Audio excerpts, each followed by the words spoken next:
All right, Nuggets fans, we can take a breath. The Nuggets just finished up one of the most unusual series you will ever see against the Lakers, where the Lakers led pretty much most of the time in every game, and yet the Nuggets finish off a 4-1 gentleman's sweep. And each game was just so unusual, and the last game was no different. And it is now Tuesday. The game was on Monday night, and I'm equal parts exhausted and excited, and just wanted to kind of share some thoughts I had for both last night and for this series. The first person we need to talk about from last night is obviously Jamal Murray. He hit the game-winning shot for the second time in the series, and he probably shouldn't have even played. After the game, Coach Malone said that he and Jamal had a pretty emotional conversation, and I guess Coach Malone was pretty much saying, like, Jamal, it's okay. You don't have to play. You could cause further injury.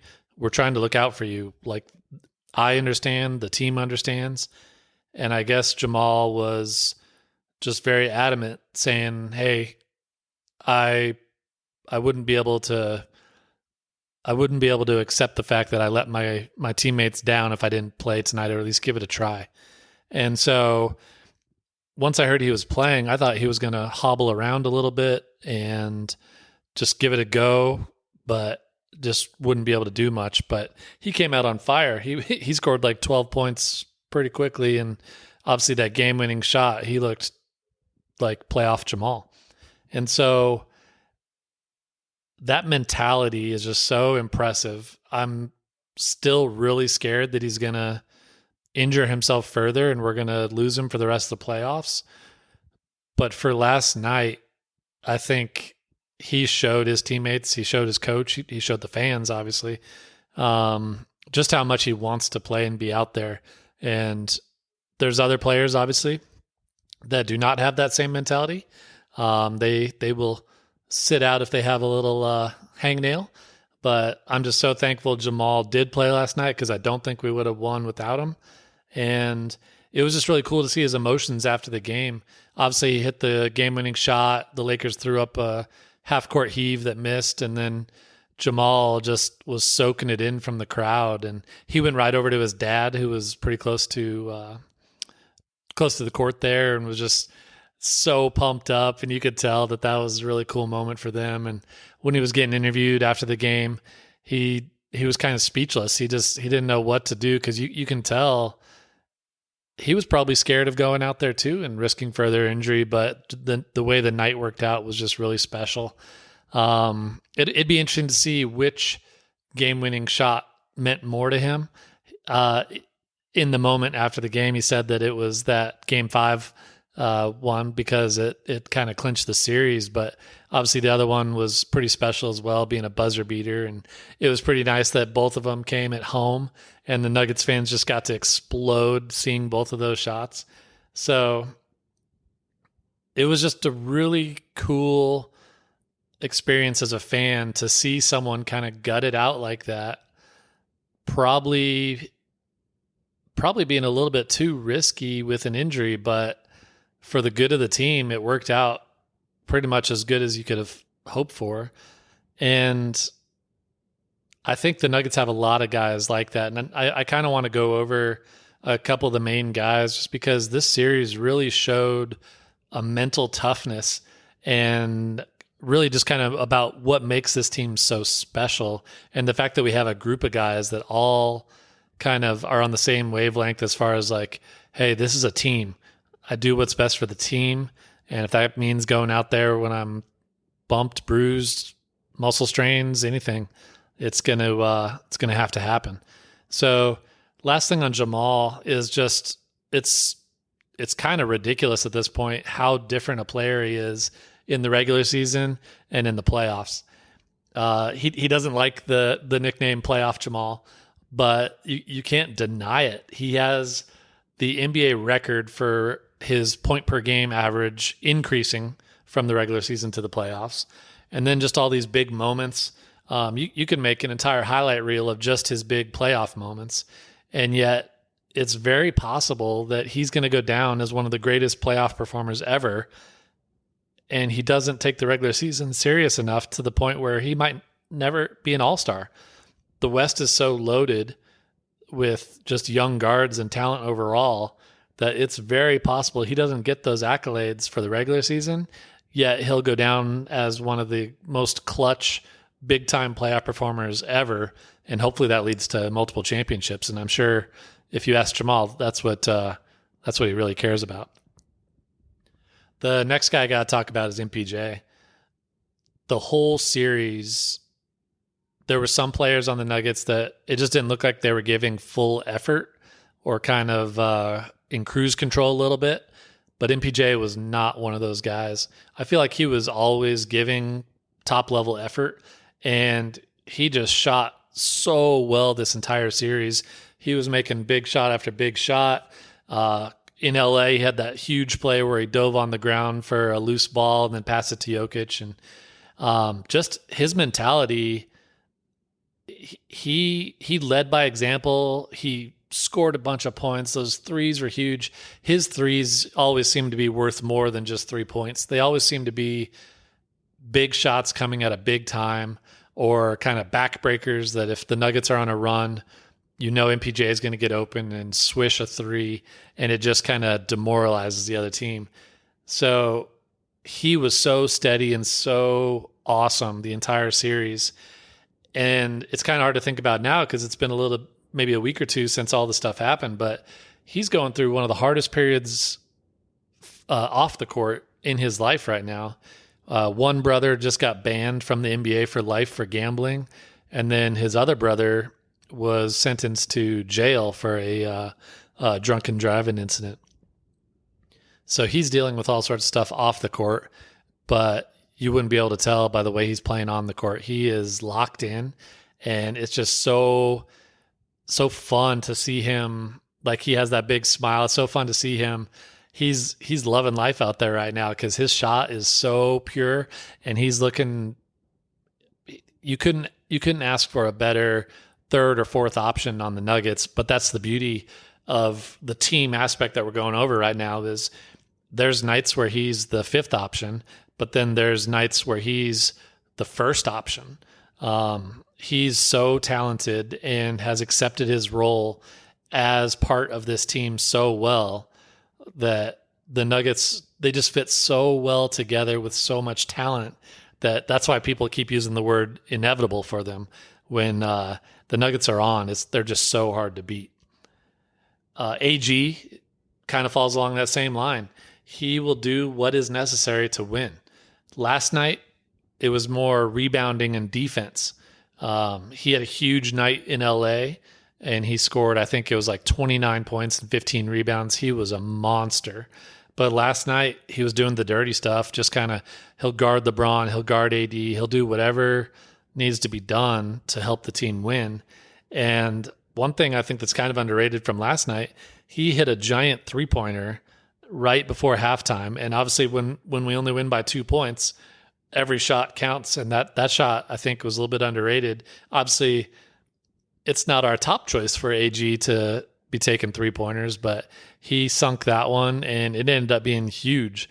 And I love him. I know we got some Magic fans out there that aren't super happy that he couldn't become a star with them, but he's fit so perfectly on our team.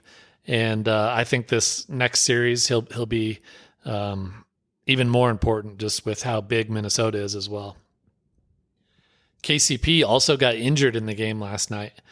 He fought through it, though. He could hardly walk when game action wasn't going. So it's going to be interesting to see if he's going to be able to play in game 1 or game 2. I haven't heard how bad his injury was, but man, he gutted it out, and he had some big plays. He had a big three-pointer. He obviously is our best perimeter defender, and he took that on last night, but he was constantly getting switched on to LeBron. And LeBron's a monster, obviously, so he scored on him. But man, KCP was battling, and I think, like Jamal, it just I don't think it was even an option for KCP not to play last night. He knew his teammates needed him, and man, he gave what he had, and it was enough. And I give it up for KCP because you could tell he was in some pain. And then obviously got to talk about Jokic. What a confusing night for the big fella.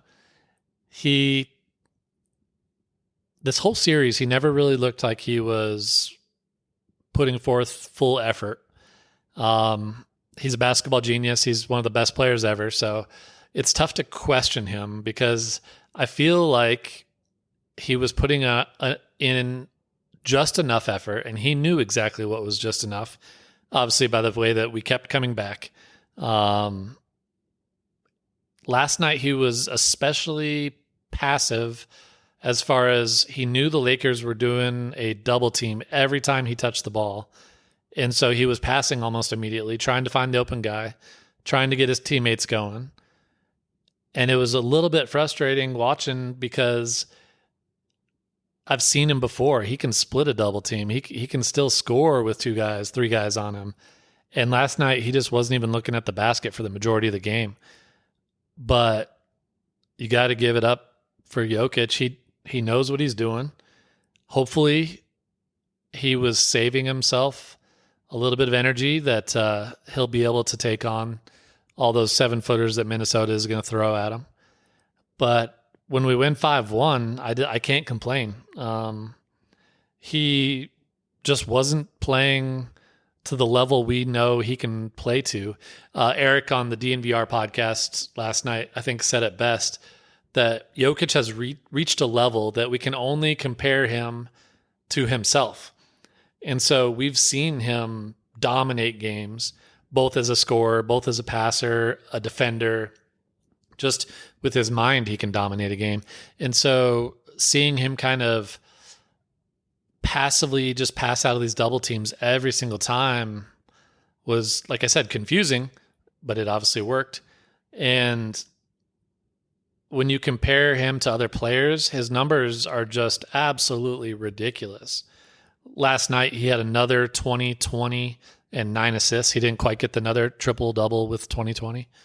But for the series, he ended up averaging 28 points, 16 rebounds, and 10 assists. That would be a career game for 99% of the players that have ever played. Yet that was his average for the series, and I think most Nuggets fans would say that he never really had a great Jokic game. And so with Eric's comment last night, I really did kind of take a step back and think like, man, if I'm disappointed with a 20-29 game and he averages 28, 16, and 10, I'm pretty spoiled right now as a basketball fan.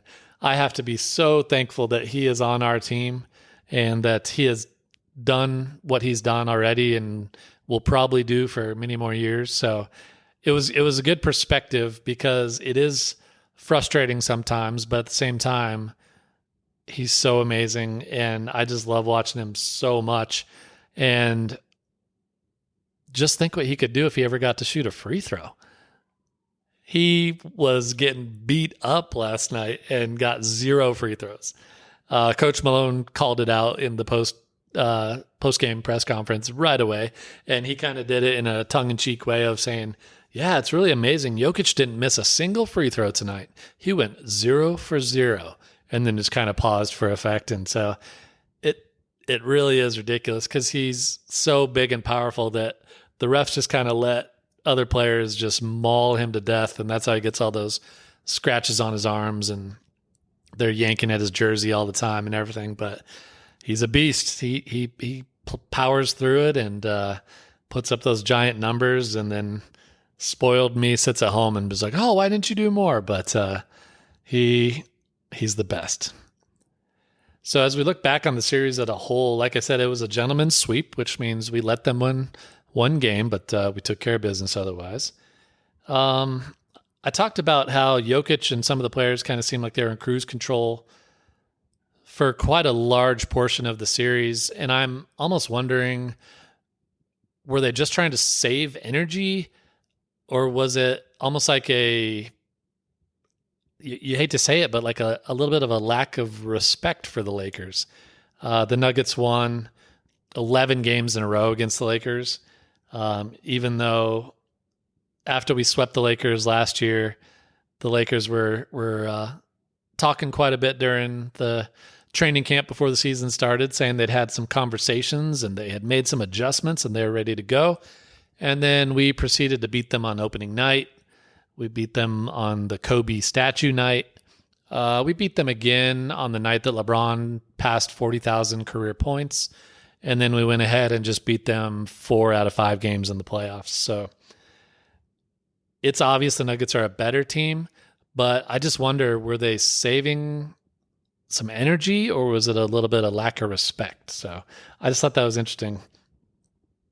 It's looking like it's going to be the end of the Lakers as we know them.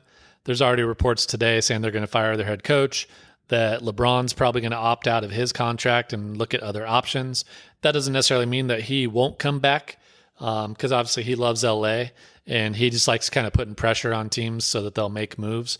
So who knows? That pressure may end up meaning Anthony Davis gets traded, or a bunch of their kind of complementary players get traded. So it'll be interesting to see what they look like next season. And I'm sure they'll have more conversations and make more adjustments, and the Nuggets will still beat them.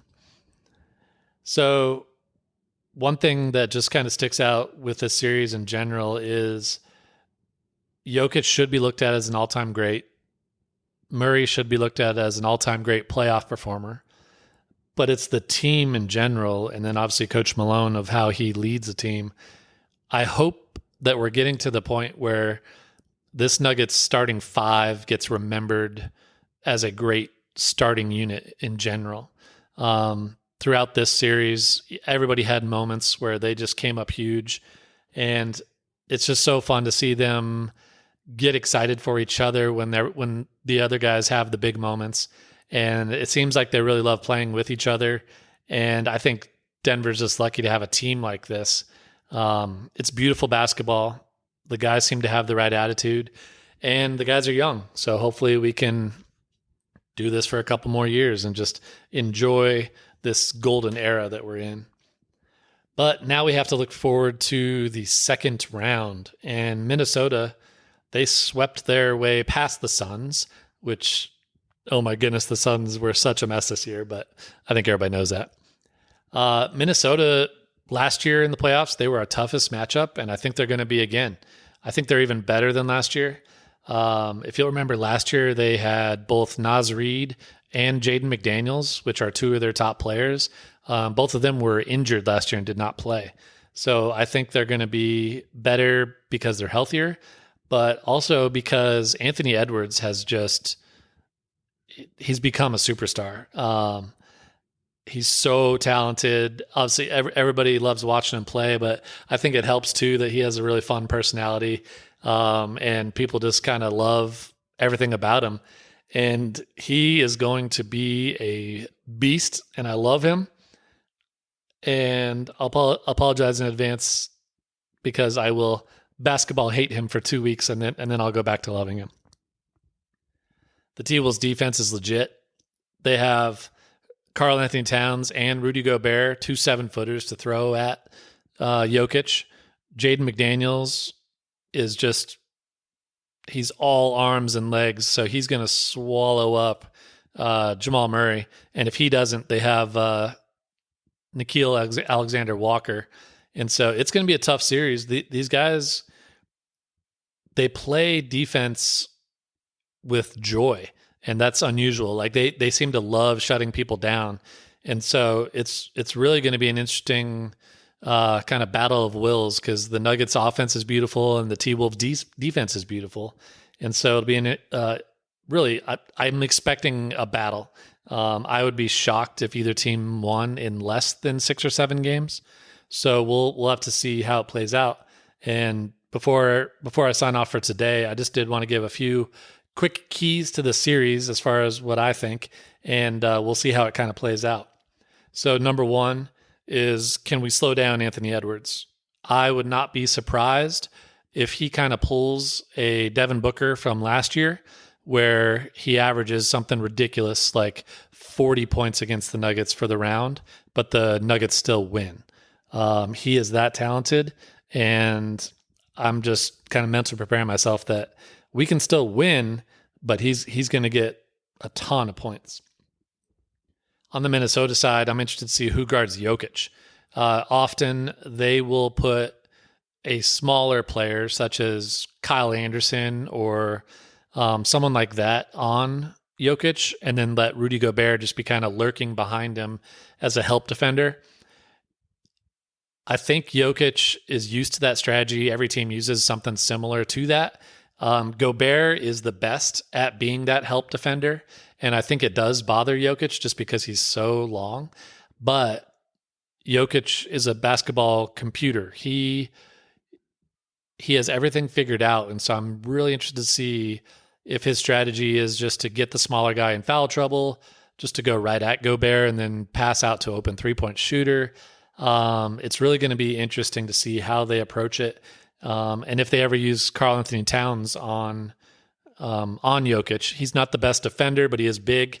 But Towns does seem to take himself out of games pretty often with foul trouble or just making silly mistakes and getting frustrated with the referees. So it's going to be really interesting. No one can guard Jokic, but Minnesota does, I think, probably the best job of anyone in the league. My third key is, are KCP and Jamal going to be healthy? The game was on Monday night last night, and the first game of the Minnesota series is on Saturday. So that's great to get a few days off. But I think it was probably an ankle sprain for KCP, and then it's a tight calf or a pulled calf muscle. I'm not sure with Jamal, but I'm sure they could use a couple weeks off to get healthy. So I'm just not sure if either one of them are going to be healthy, if either one of them are going to be able to play in game one. We need both of them. Minnesota's that good where we need both of them. So hopefully they will be, and we can hopefully not get any more injuries. Fourth key is Peyton Watson and Christian Brown. The Lakers series just was not the series for those guys. They really struggled in their minutes, and they ended up not getting very many minutes. And so I'm really interested to see if they can attack the Timberwolves a little bit differently. I think both of them would be a good option on either Mike Conley, Jaden McDaniels, Kyle Anderson, those type of guys. They were just getting muscled by Anthony Davis and LeBron. So it just wasn't a good matchup for them, but I think the Minnesota one will be. So I'm really hoping those guys can bounce back and kind of be positive contributors. And then last key is who's going to step up and be the unsung hero, either for one game or multiple games. On Minnesota, it could very easily be McDaniels or Naz Reid or Mike Conley. It seems like Mike Conley never misses a three-pointer against us. He's just, for some reason, he loves playing against the Nuggets. And for Denver, is MPJ going to be able to keep up his shooting? AG, is he going to be able to just out-muscle all these guys that they're good defenders, but they're not as big as him? Or KCP, if he's healthy, can he just be a sniper from the corner and just hit open three after open three? Like it'll be really fun to see who out of those non-superstars can really be the difference, because I think these teams are so evenly matched, it could come down to some of the bench guys. So that's my update for now. Nuggets fans, we should be so happy that we got through that Lakers series the way we did. It would have been such a pain to have to go 7 games if we didn't come back in a few of those. And just be so thankful for the team that we have. And it's going to be fun starting on Saturday watching Nuggets versus Minnesota. All right. Thanks, everyone.